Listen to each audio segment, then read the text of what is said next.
লেখাপড়া সবই শিখছি। লেখাপড়া না করলে আপনার চাকরি করবো, আপনাকে ওয়াজ করে পারবো, ওয়াজের টাকা আপনাদের কেউ দিবে? আমরা তো জানি না। লেখাপড়া শিখছি, চাকরি করছে, ব্যবসা বাণিজ্য করছে, সব করছে। আর উনিরা মাদ্রাসায় লেখাপড়া করছে। উনিরা কোনো বড় চাকরি, উনি সচিব হতে পারবে? মাদ্রাসায় লেখাপড়া করে উনি আর্মির টিম হতে পারবে?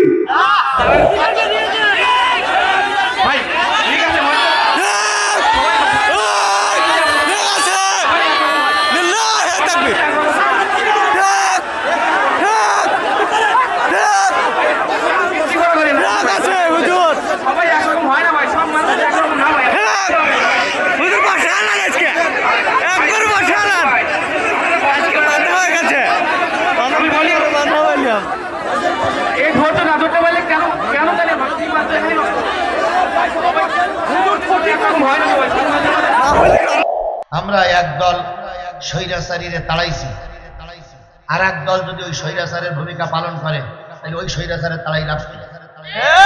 ওই স্বৈরাচার তো ভালোই ছিল,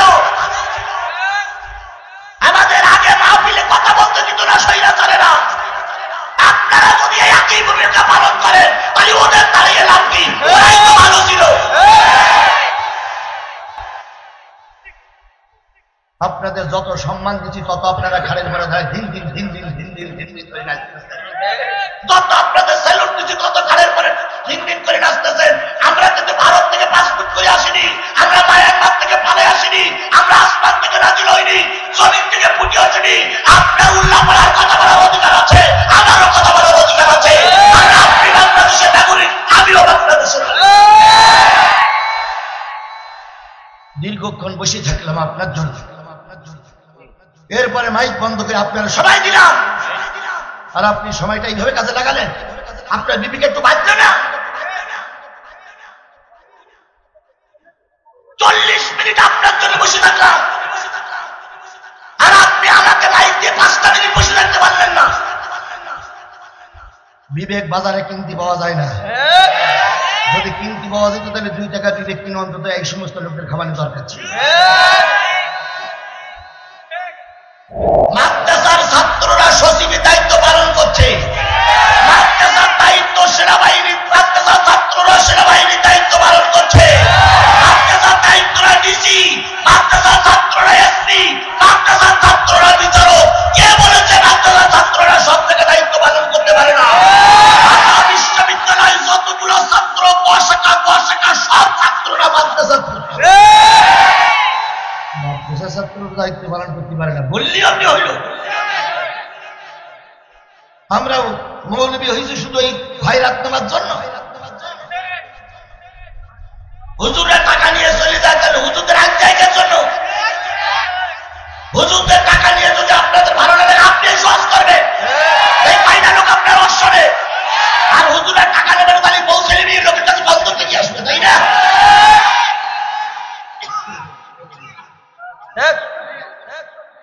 আপনাদের কে ডাকতে বলে আমাদের? আমরা কি পাই ঘেরা পিটাই পিটাইছি যে হুজুরি দাওয়াত করো, হুজুরি দাওয়াত করো? কথাবার্তা যা বলতে হয় ভেবে চিন্তাই বলতে হবে। কাদের ভয় দেখাও? আমরা রাজপথের পরীক্ষিত সৈনিক, আমাদের ভয় দেখাই লাভ নাই। ভয় দেখাবা কাপুরুষ মুনাফিকদেরকে। যখন ময়দানে ব্যাগের মতন সবাই পালিয়েছিল তখন জিহাদি ময়দান জামাইয়ের কথা বলেছে, আর এখন বসন্তের পতিন হয়ে বুঝতে ওর বুঝতে নিজের চেহারাটা আয় নাই দেখো, আয় নাই দেখো, আয় নাই।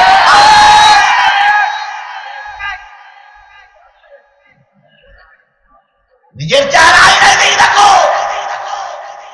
90 বছর বয়স হয়েছে এখনো দাড়ি উঠিনি।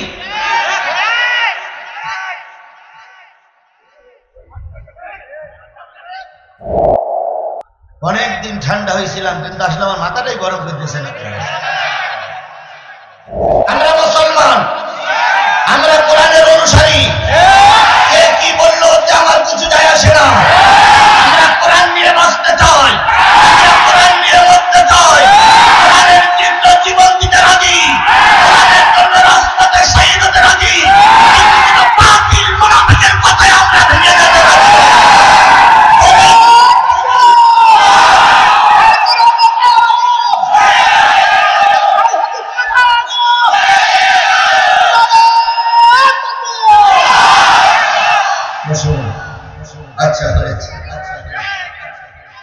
আমার ভাইরা কোন সূরার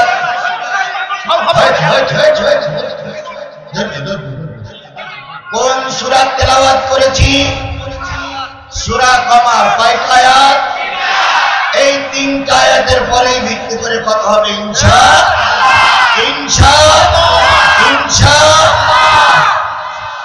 মুরব্বী যে কথাগুলো বলেছেন আমি কিন্তু অনেকক্ষণ বসে আছি, একটা কথা আমার খারাপ লেগেছে। আমি বলেছি মসজিদ কার ঘর?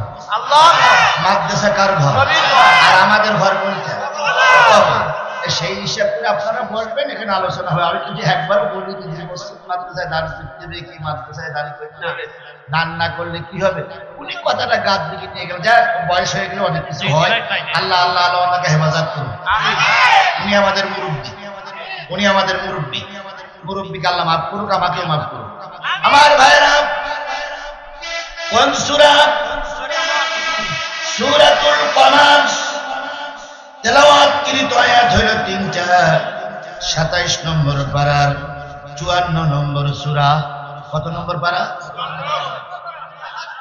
27 নম্বর পারার কত নম্বর সূরা? 54 নম্বর সূরা। 55টি আয়াত। মক্কায় অবতীর্ণ সূরা সমূহের ভিতরে একটা অন্যতম সূরা, নাম হলো সূরাতুল কমার। 3টি আয়াতের মূল আলোচনা আল্লাহ বলতেছেন ইকতারাবাতিস সাআহ ওয়ানশাক্কাল কমার। কিয়ামত নিকটবর্তী হয়ে গেছে, চাঁদ দ্বিখণ্ডিত হয়ে গেছে। আল্লাহ বলতেছে কিয়ামত নিকটবর্তী হয়েছে, চাঁদ কি হয়েছে? দ্বিখণ্ডিত হয়েছে। বন্ধুগণ, কিয়ামত নিকটবর্তী, চাঁদ দ্বিখণ্ডিত হয়ে গেছে। আয়াতটা বলেছেন 1450 বছর আগে। 1450 বছর গেল, কিয়ামত কি হয়েছে? আরো জোরে বলেন। এই জন্য আমরা প্রায় বলি কাল কিয়ামত। সারা জীবন বলি আসতেছি কি? কাল কিয়ামত। আচ্ছা, কাল করতে করতে 1450 বছর গেল, এখনো কিয়ামত হইল না। আর এই আয়াত যখন নাযিল হলো তখন রাসূল মক্কায়, তারপরে 1450 বছর চলে গেছে, কিয়ামত এখনো হয় নাই। কিয়ামত কবে হবে কে জানে? আরো জোরে বলেন কে জানে? পৃথিবীর কারোর কাছে কোনো খবর নাই।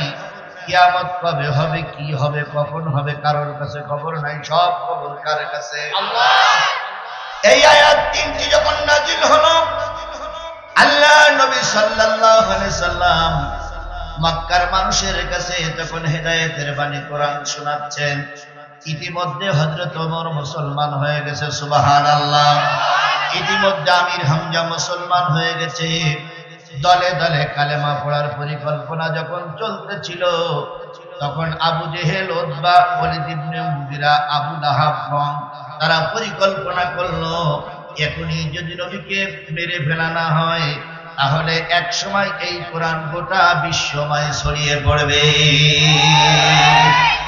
নবীর কোরআন প্রতিষ্ঠিত হোক চাইনি একদল নেতারা, সেই সময়ে চাইনি একদল আবু জেহেলের উত্তরসূরিরা। আজও গোটা পৃথিবীতে নবীর কোরআন প্রতিষ্ঠিত হোক একদল আবু জেহেলের উত্তরসূরিরা চাচ্ছে না।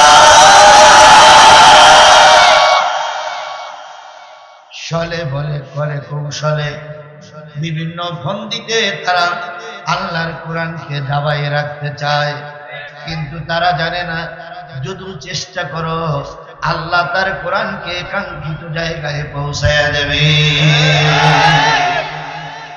বন্ধুগণ, আবু জেহেল বাহিনী চিন্তা করলো নবীকে কোনো অবস্থায় দমানো যাচ্ছে না। দলে দলে নবীর লোক দলে দলে নবীর কাছে ফিরে যাচ্ছে। এবার ওরা চিন্তা করলো হুজুর ঠকাইতে গেলে হুজুর দরকার, হুজুর ছাড়া হুজুর ঠকানো যায় না। কারণ এক হুজুরের ভুল আর এক হুজুর ধরতে পারে, আর এক হুজুরের ভুল আর এক হুজুর ধরতে পারে। এই হুজুররাও হুজুরদের ভুল না ধরলে সমাজ ফিতনায় জড়িত হবে না। সাধারণ লোক যতই বলুক সমাজ ভুল পথে যাবে না। সমাজের লোক ভুল পথে যাবে তখন যখন এক হুজুর আর এক হুজুরের বিরুদ্ধে কথা বলবে। বিভ্রান্ত হবে যে কাটটা সঠিক। কিন্তু যদি সব হুজুরা এক কথা বলে যে যতই মুরব্বী কথা বলুক না কেন তার কথা কেউ শুনবে না।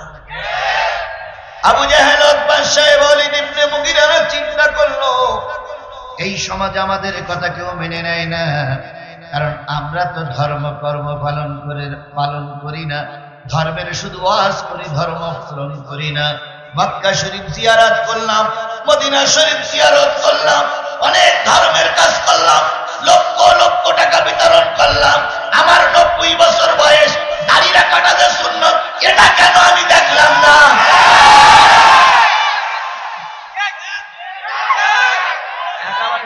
আমি এত কিছু করলাম, মক্কায় গেলাম, মদিনায় গেলাম, কম্বল দান করলাম, নিজের 3.5 হাত বডির ভিতরে ইসলাম নাই, তোমার এই কম্বল দিয়ে কোনো উপকার হবে বলে মনে হয় না।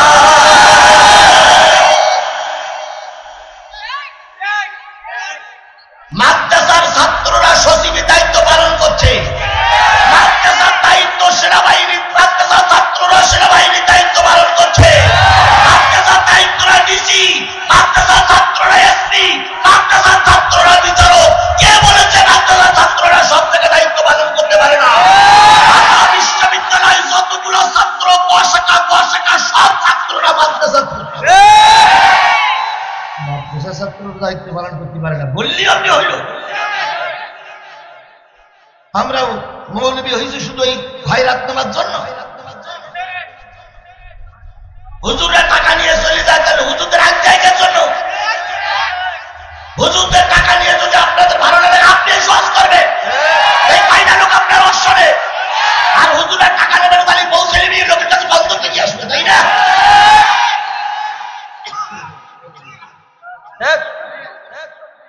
আপনাদের কে ডাকতে বলে আমাদের? আমরা কি পাই ঘেরা পিটাই পিটাইছি যে হুজুরি দাওয়াত করো, হুজুরি দাওয়াত করো? কথাবার্তা যা বলতে হবে ভেবে চিন্তাই বলতে হবে।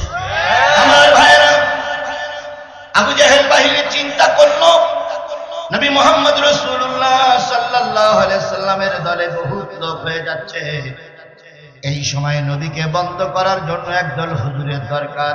এখন নবীর পক্ষের হুজুর আছে কোথায়? মক্কায় নাই, মদিনায় কোন হুজুর পাওয়া যায় কিনা? চলো যাই। আবু জেহেল, উতবা, সাইবা, ওয়ালিদ ইবনে মুগিরা, আবু লাহাব 6 জন নেতা চলে গেলেন মদিনায়। গিয়ে মদিনার মানুষের কাছে খোঁজ নিচ্ছে, ভাই তোমাদের এখানে ভালো হুজুর আছে? তোমাদের এখানে ভালো হুজুর আছে? কেন? এই হুজুরি ডেকে নিয়ে যাবো, আমাদের হুজুর ঠকানোর জন্য। তোমাদের হুজুরির নাম কি? মুহাম্মদ রাসূলুল্লাহ সাল্লাল্লাহু আলাইহি সাল্লাম। ভাই, যখন আমরা বলি সব হুজুররা বদমাস, তখন এই গালাগালিটা আল্লাহ রসুল পর্যন্ত চলে যায়। কথা বলেন, কথা বলেন। কিছু কিছু হুজুর ত্রুটিযুক্ত, সব হুজুর ত্রুটি মুক্ত নয়। আমাদের ভিতরে সবাইকে আমরা দুদিন হওয়া, আমার দোষ থাকতে পারে, সেই দোষটা তো রাকিবুদ্দিন ঘাড়ে চাপাই দিলে হবে না। আমার দোষ থাকতে পারে, সেই দোষটা তো আজারির ঘাড়ে চাপাই দিলে হবে না। আমার দোষ থাকতে পারে, সেই দোষটা তো আমির হামজার ঘাড়ে পরে চাপাই দিলে চলবে না। যে দোষ করেছে তাকেই দোষী বলে, কিন্তু আপনি যদি গোষ্ঠী শুধু হুজুরদের বলবেন যে এই হুজুররা সবাই করে, তাহলে এখানে নবী মুহাম্মদ সাল্লাল্লাহু আলাইহি সাল্লাম পর্যন্ত গালি গাছটা চলে যাচ্ছে। কথা বলেন, কথা বলেন, কথা বলেন। আরে ভাই, কার ইজ্জত আল্লাহ দেবে আর কার ইজ্জত দেবে না আল্লাহর ব্যাপার। আল্লাহ বাজেট করে রেখেছে আগামী জাতীয় সংসদে কারা যাবে। আপনি একজন আরেকজনের বিরোধিতা করে পথ বন্ধ করবেন পারবেন না। সন্তান যখন আসার সময় হবে না, তখন ঠিকই সন্তান বলবে যে সন্তান আসতেছে। তুমি আর আমি যদি যতই বিরোধিতা করি, আল্লাহর কসম, আল্লাহর বিধানের পথ বন্ধ করা আমার ভাইয়েরা, যে জিনিসটা বোঝাতে চাচ্ছিলাম, 6 নেতা চলে গেছে কোথায়? মদিনায়। কি ঠিক করতে? হুজুর ঠিক করতে গেছে। হুজুর ঠিক করতে দে, মদিনার লোকদের সে পরামর্শ করতেছে, তোমাদের এখানে কোন হুজুর আছে যেই হুজুর আমাদের হুজুরকে ঠকাইতে পারে? সবাই মিলে বলল, ওই যে দূরে একটা বিরাট সিংসাম বাড়ি দেখা যায়, ওই বাড়িতে একজন মুরব্বী থাকে, তার নাম কাব। এই কাবের 2 জন ছেলে আছে, একটা হলো কাব ইবনে মালিক, আর একটা হলো কাব ইবনে আশরাফ। কাব ইবনে মালিক হলো এই সমাজের সবচেয়ে বড় আলেম, এর চাইতে বড় আলেম আর আমাদের সমাজে কেউ নাই। ওই হুজুর, ইহুদি হুজুর, উনি তাওরাত জব্বুর ইনজিলের জ্ঞানে জ্ঞানী। যদি ওই হুজুরকে তোমরা ভাড়া করে নিয়ে যেতে পারো, তোমাদের এলাকায় যে মুহাম্মদ কালেমার দাওয়াত দেয়, এই মুহাম্মদ এই হুজুরের কাছে টেকবে না, কারণ এই হুজুর হলো টাকাখোর হুজুর। হুজুর কি ঘোর? কিছু কিছু হুজুর আছে কমিটি যে কায়দায় বলে সেই কায়দায় ওয়াজ করেছে, কারণ পকেটে বড় অঙ্কের টাকা পড়েছে। বড় অঙ্কের টাকা খেয়ে যদি কোনো ব্যক্তি কোনো আলেম কোরআনের বিরুদ্ধে কথা বলে, ইসলামের বিরুদ্ধে কথা বলে, আপনার কথাটা তাদের সঙ্গেই মিলা।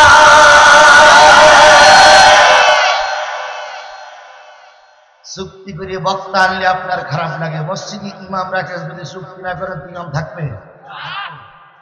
যদি বলেন হুজুর আপনি নামাজ পড়েন, আপনার মাস শেষে দেবো, যা হয় মাস শেষে দেশে মাত্র 3000 টাকা দিয়ে বলতে হুজুর অনেক দিয়েছে। ওই হুজুর পরের দিন বলবে আপনার মসজিদ থাক, আমি চলে গেলাম। কিন্তু হুজুরের যদি বলা হয় যে হুজুর মাসে 10,000 টাকা দেবো, তাহলে হুজুর বলবে আমার মাস শেষ করে 5,000 টাকা দেবে, 10,000 টাকা দেবে। আপনি একটা চাকরিতে নিয়োগ পেয়েছেন, আগেই দেখেন যে আপনার স্কেল কত। স্কেল যদি কম হয় আপনি চাকরিতে জয়েন দেন না, তাহলে আপনার স্কেলের দরকার, আর হুজুররা রাস্তায় শুধু বিক্রি করে বেড়াবে।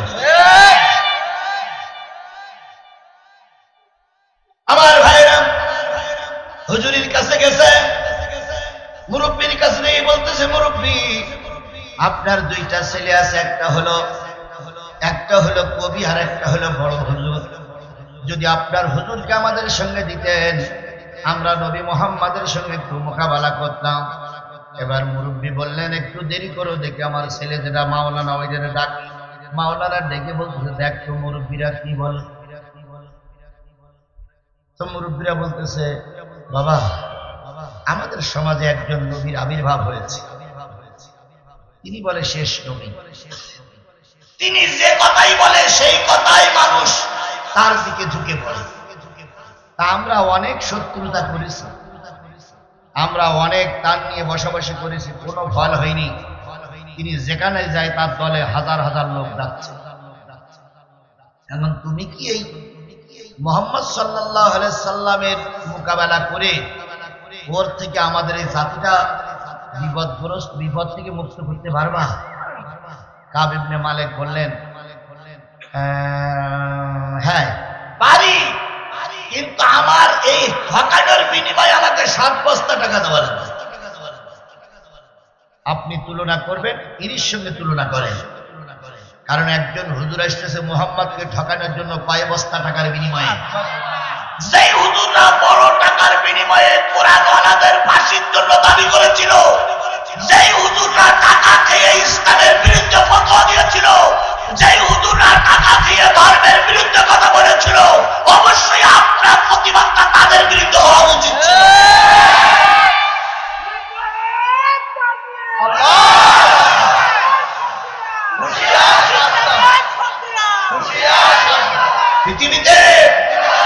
পৃথিবীতে এমন কোন স্বৈরাচার দেখা যায়নি যে স্বৈরাচার পালিয়ে যাওয়ার পর মন্ত্রীরা পালিয়ে গেছে, এমপিরা পালিয়ে গেছে, এমনকি ওই দলের প্রতীক চিহ্ন ব্যবহার করে যারা মেম্বার হয়েছিল তারাও পালিয়ে গেছে, এমনকি ওই দলের চিহ্ন নিয়ে যারা সমাজে নেতৃত্ব দিয়েছিল তারাও পালিয়ে গেছে, ওই দলের দালালি করে যারা ইমামতি করেছিল ইমামও পালিয়ে গেছে। বাইতুল মুকাররমের খতিব নাম কি? মুফতি রুহুল আমিন পালাইনি, তারপর ফরিদউদ্দিন মাসুদ পালাইনি, সব পালাইছে। পৃথিবীর ইতিহাসে এমন কেউ নেই নেতা চলে গেলে সব পালাই যায়। এরশাদ মার খেয়েছিল কিন্তু নেতা কর্মীরা দেশে ছিল। খালেদা জিয়া দেশ ছাড়েনি, খালেদা জিয়া নামে মামলা হয়েছে কিন্তু নেতা কর্মীরা পালাই যায়নি। বাংলাদেশ জামাত ইসলামের শীর্ষস্থানীয় নেতাদের ফাঁসি হয়েছে, মামলা হয়েছে, জেলে গেছে, রাজপথে গুলি খেয়ে মরেছে, তবুও ময়দান থেকে পালিয়ে যায়নি।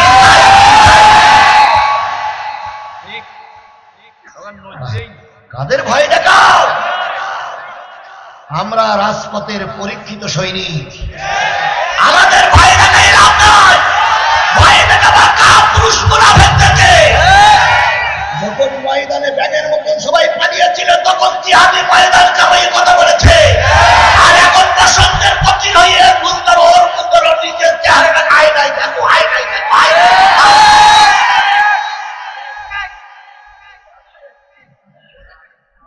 নিজের চেহারা আয়নায় দিয়ে দেখো। 90 বছর বয়স হয়েছে এখনো দাড়ি উঠিনি।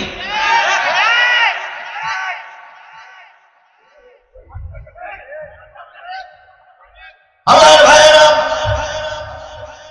যে জিনিসটা বোঝাতে চাচ্ছিলাম সেটা হলো আল্লাহ নবী সাল্লাল্লাহু আলাইহি সাল্লামকে ঠকানোর জন্য মদিনায় গেছে রাখি ভাড়া করার জন্য। সেই হুজুরটার নাম হলো কাব ইবনে মালিক। কি নাম? আরো জোরে বলেন, কাব ইবনে মালিক। একটা জিনিস মনে করবেন, এই কোরআনের সঙ্গে কোরআনটারে বই বলা যাবে না, কখনোই কোরআনটারে বই বলা যাবে না, কারণ কোরআনের নাম হচ্ছে কোরআন শরীফ। কথা বলেন, কথা বলেন, কথা বলেন। আপনি কোরআনকে বইয়ের সঙ্গে তুলনা করতেছে। একজন জাতীয় সংসদের সদস্য আলেম আর একজন জাতীয় সংসদের সদস্য মমতাজ, আপনি সাইদের সঙ্গে মমতাজের তুলনা করবেন?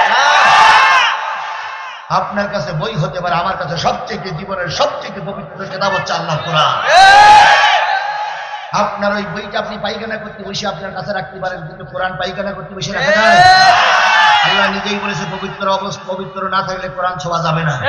আপনি কার সঙ্গে তার তুলনা করতেছেন? কোথায় আব্বাস আর কোথায় আব্বাস? কোথায় দমকল আর কোথায় বদ্দার? কোথায় শেখ সাদি আর কোথায় ইন্দিরা গান্ধী? কোথায় জাতির পিতা আর কোথায় সেরা সেকেলের পিতা?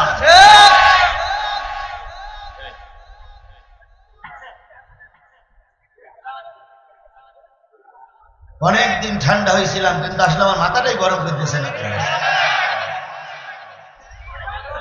আমার ভাইরা, যে জিনিসটা বোঝাতে চাচ্ছিলাম সেটা হলো আল্লাহ নবী সাল্লাল্লাহু আলাইহি সাল্লাম কে ঠকানোর জন্য ওরা একজন হুজুর ঠিক করলো। সেই হুজুরের নাম হলো কাব ইবনে মালিক। কয় বস্তা টাকার বিনিময়ে আবু জেহেল হুজুরের সঙ্গে কন্ট্রাক্ট করে বাড়ি এসে বলতেছে, এবার এই লাইন ভালো।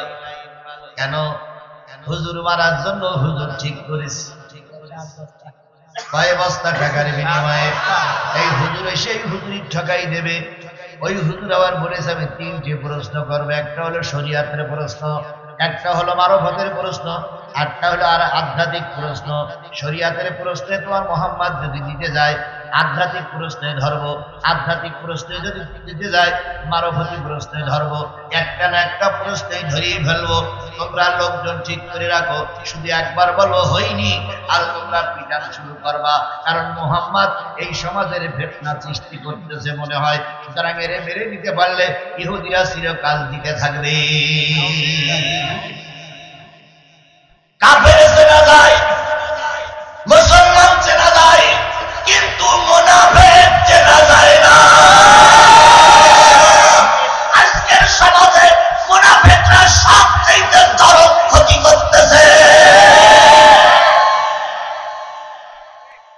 আমরা একদল স্বৈরাচারীরে তাড়াইছি, আর এক দল যদি ওই স্বৈরাচারের ভূমিকা পালন করে, তাহলে ওই স্বৈরাচারের তাড়াই রাখছে।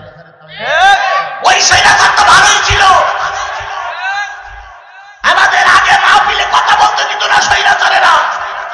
আপনারা যদি একই ভূমিকা পালন করেন, তাহলে ওদের তাড়িয়ে লাভ কি? ওরাই তো ভালো ছিল।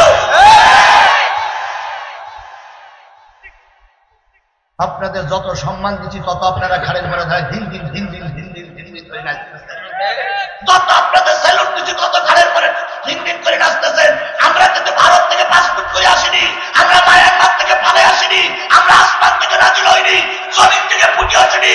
আপনার উল্লাহ বলার কথা বলার অধিকার আছে, আমারও কথা বলার অধিকার আছে। আপনি বাংলাদেশের নাগরিক, আমিও বাংলাদেশের। দীর্ঘক্ষণ বসে থাকলাম আপনার জন্য, এরপরে মাইক বন্ধ করে আপনারা সবাই দিলাম, আর আপনি সময়টা এইভাবে কাজে লাগালেন। আপনার বিবিকে একটু বাঁচবে না? 40 মিনিট আপনার জন্য বসে থাকলাম, আর আপনি আমাকে মাইক দিয়ে 5টা মিনিট বসে থাকতে পারলেন না। বিবেক বাজারে কিনতে পাওয়া যায় না। যদি কিনতে পাওয়া যেত তাহলে 2 টাকা বিবেক কিনে অন্তত এই সমস্ত লোকদের খাওয়ানোর দরকার ছিল।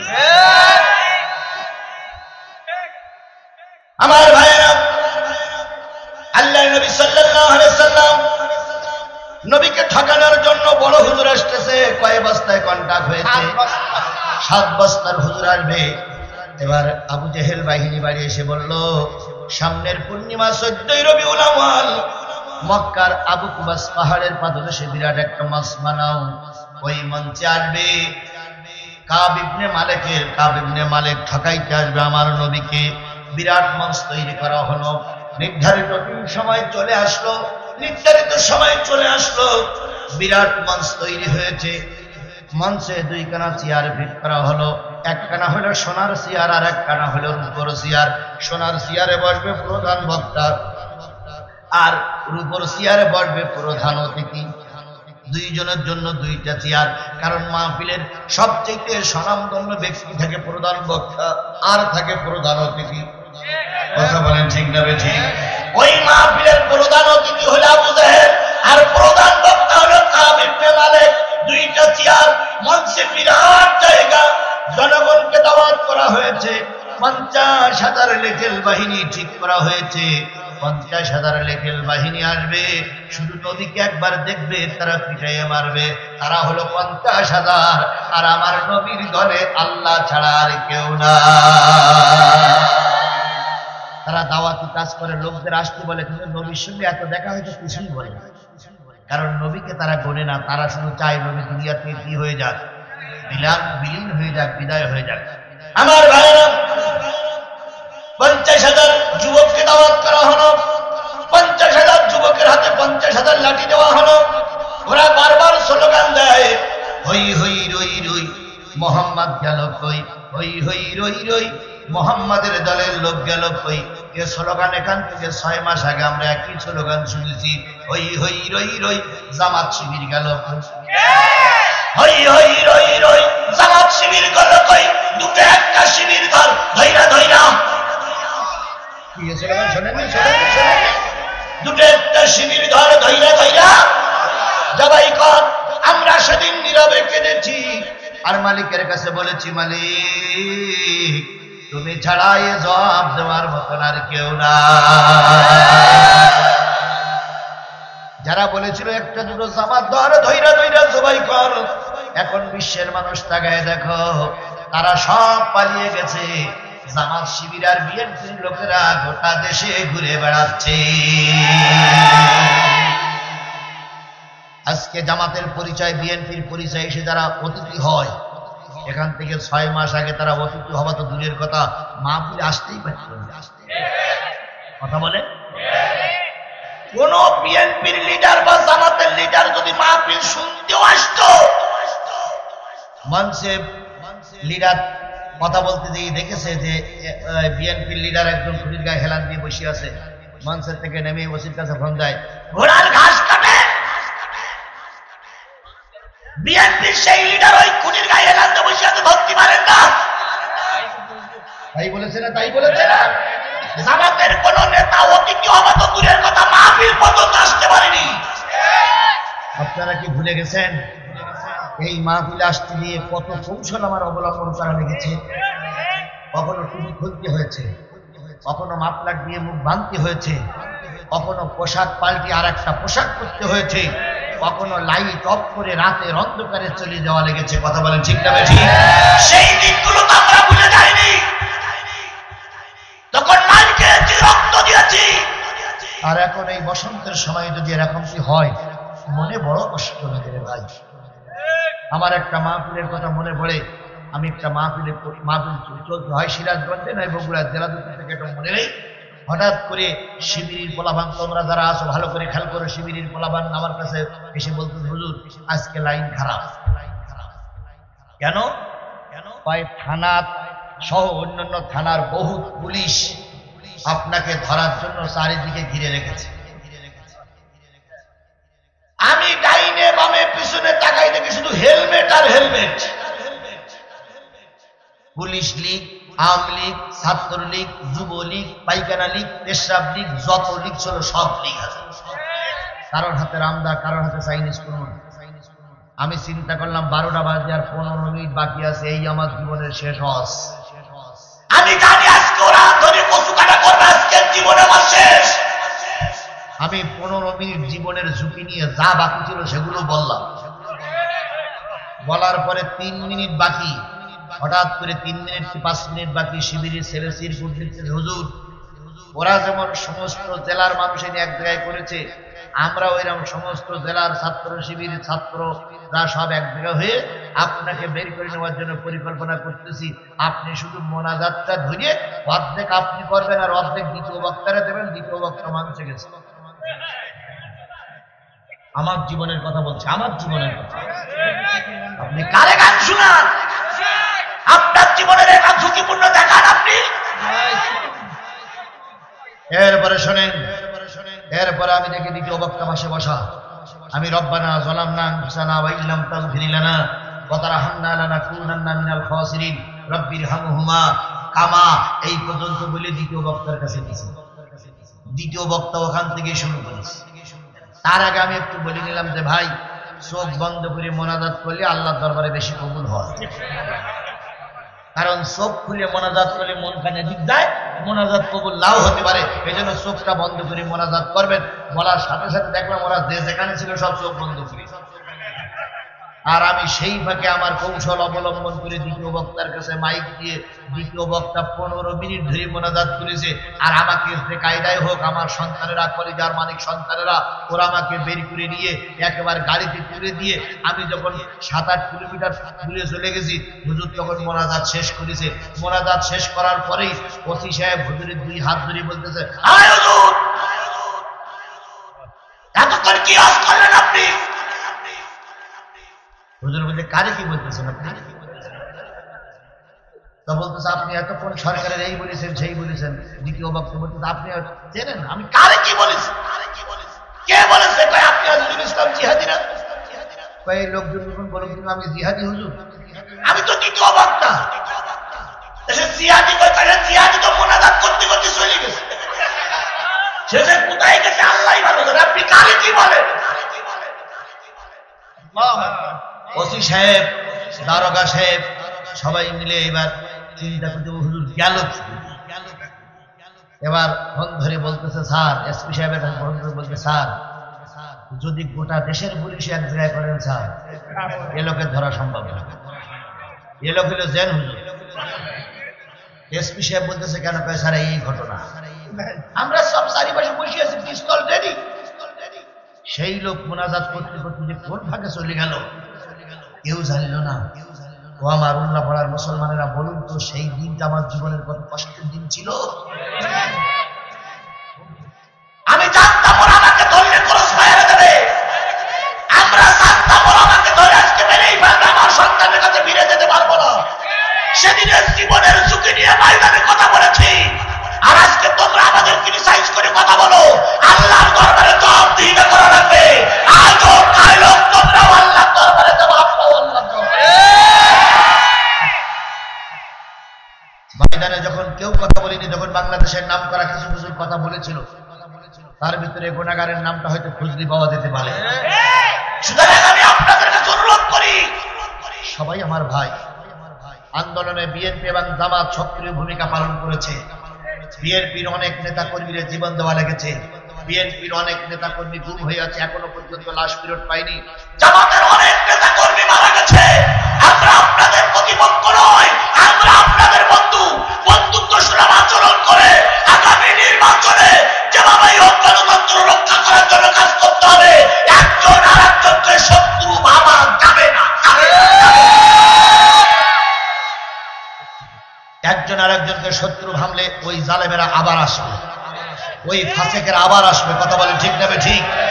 এই জন্য সুখ দুঃখ আমরা সবাই ভাগ করে নেব ইনশাআল্লাহ। আমার ভাইরা, কাব ইবনে মালিক, কোন সূরার আলোচনা হচ্ছে বলেন তো? সূরা কমারের আলোচনা। একটা আয়াত পড়ি, 2টা আয়াত জায়গায় দিয়ে পড়তেছি। কাব ইবনে মালিক আসবে কত রবিউল আউয়াল? 14 রবিউল আউয়াল। কয় বস্তা টাকার বিনিময়ে 50,000 লেকেল বাহিনী তৈরি হয়েছে নবীকে মেরে দেবে। একজন নয়, ওরা তো এক জেলার পুলিশ এসেছিল, আর সেদিন রসুলকে মারার জন্য কয় হাজার? 50,000 লেকেল বাহিনী। আল্লাহর নবী কাবার এক পাশে বসে, আর ওরা বাকি অন্যগুলো বসে আড্ডা ফাজলামি করে।